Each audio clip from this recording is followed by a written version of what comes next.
Yeah, you already know who it is, your boy Mike Song, NY General, B Cross Fire, salute me and shoot me, and we here on the block doing what we do. Peace. www.ontheblockWithHipHop.com.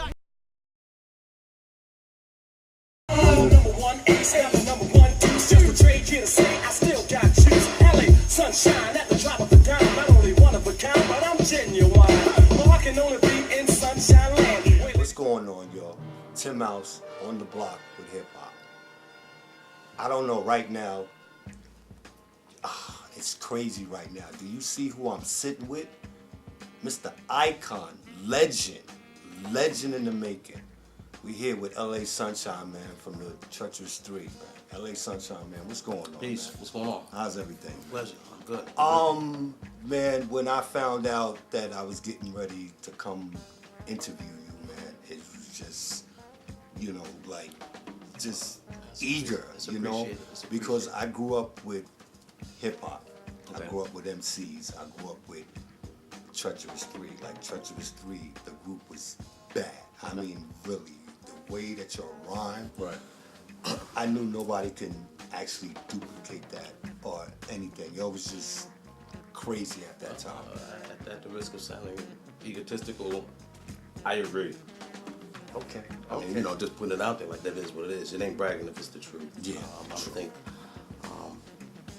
to this day, just speaking on that specifically, as far as the Treacherous 3 is concerned, I think to this day there hasn't been a group, and of course it's going to run the risk of sounding very egotistical and braggadocious, but I think there hasn't been a group to this day that has matched person to person from a group standpoint.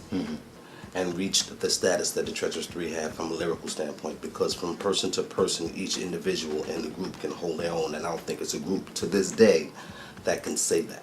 Lay claims to that. So. Okay. Well, tell the viewers out there how everything started with the Treacherous 3, like the molding, the beginning, the creation, the spark. Well, just like with everybody else, you know, everybody was doing their thing, and of course this predates any record that ever came out. You know, late 70s, when everybody was sprouting up, you had cats popping up all out of the woodworks. Everybody was coming up trying to do their thing. Actually, we started as a group called the Fantastic Four Plus, because it was about 80 of us. Okay. Everybody, you know, all the groups in all the neighborhoods was just springing up. Everybody was trying to get their come up on. And we just happened to be one of the groups that had some staying power. In a one block radius, you could say you had at least 8 what they were called DJ crews at the time. It wasn't even called, you know, most cats didn't even have a name. It was just some cats DJing. Okay. And eventually the MCs took the forefront, and we had to make an actual name, a title of ourselves, which was the Fantastic Four Plus, and then we went on to become the Treacherous 3. And another tidbit of information, I believe that's not highly noted, that the original Treacherous 3 consists of Kumo D, Spoonie G, and myself. That's the original Treacherous 3. Okay. Okay. Spoonie G's a lot of people Treacherous. didn't know that, and I didn't know that either, but. You know, okay. Yeah, that's the real Treacherous 3, all out of Harlem. We put Special K down after Spoonie did his little dip dive. You know, Spoonie went on and did the Spoonie rap joint. Okay. When he made that, he was a member of the Treacherous 3. Okay. Yeah. Okay. Right. Yeah, I'm still feeling some kind of way about that Spoonie. It's my brother. What are you working on now? Because I mean, as you know now, a lot of people and groups is coming back to perform, because I feel that is like the birthplace of hip hop. Okay. Like, you know, like African Bada, all y'all, and we need that, because right now, because rap is just going every which way. You know, it's no direction right we now. We can speak on an hour on the state of hip hop, but in terms of what I'm doing now personally. It kind of goes hand in hand.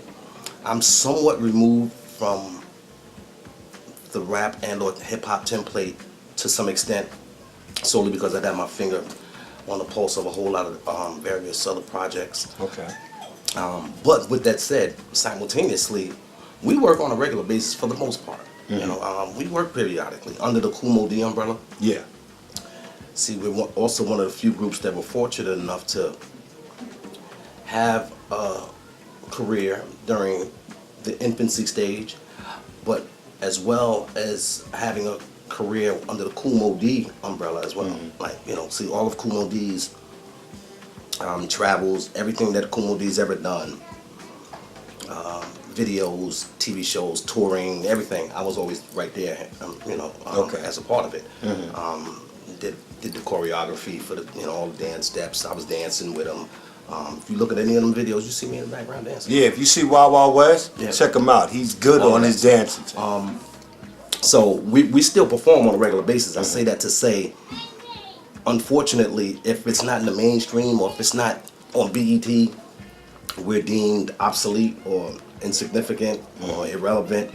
But no, we perform on a regular basis. That coupled with me doing a lot of my own personal stuff. I've been working with kids for a little bit over 2 decades in various capacities, and not in that corny cliche, get back to the kids. I mean, it's all good when cats do, and I'm all for it, but I don't just speak to it, I live it.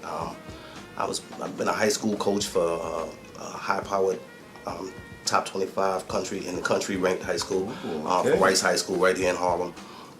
I worked with my community. I've been a school dean. I've worked with kids in mentorship capacities for, you know, like I said, for over 2 decades. That along with some community activism that I'm proud to keep having my finger on the pulse of that. I work with various community organizations. There's one called the G Project where we speak to black immigration reform. Because I think, well, in regards to that, you hear the word immigrant, and the first thing you think about is some Mexicans selling some oranges. All the time. Unfortunately, that is just the case. But you know, the plight of our people, you know, it's much more deeper than that, and I think it's important for me to use my hip hop status and relationships that I have with my community to galvanize them together to bring some more awareness to situations like that, like the Black Immigration Reform, and that's called the G Project through Black Institute. I'm working on a basketball program right now. It's actually called C-Ball. I think I heard of it. So, no, it's kind of popping off a little bit. It's a gentleman by the name of Sleep Johnson, right here in the Bronx. And what we did was put together a tournament for all of the city agencies. Like, you got the police department, the fire department, all of the elected officials coming together, playing cats from the community in various districts. We play one game in every district throughout the Bronx. So we got 12 games, playing one game every month. And stuff like that, you know what I'm saying? I think it's important to do that kind of stuff. Again, as corny as it sounds, the only way we're going to be able to bring the community together is actually take action instead of just talking about it. Because a lot of cats be like, you know, we need to come together, man. You know, the plight of our hood is crazy. Cats is off the chain. Cats is killing each other, this, that, and the third. I don't just talk about it. I genuinely be about it. I be about it. www.ontheblockWithHipHop.com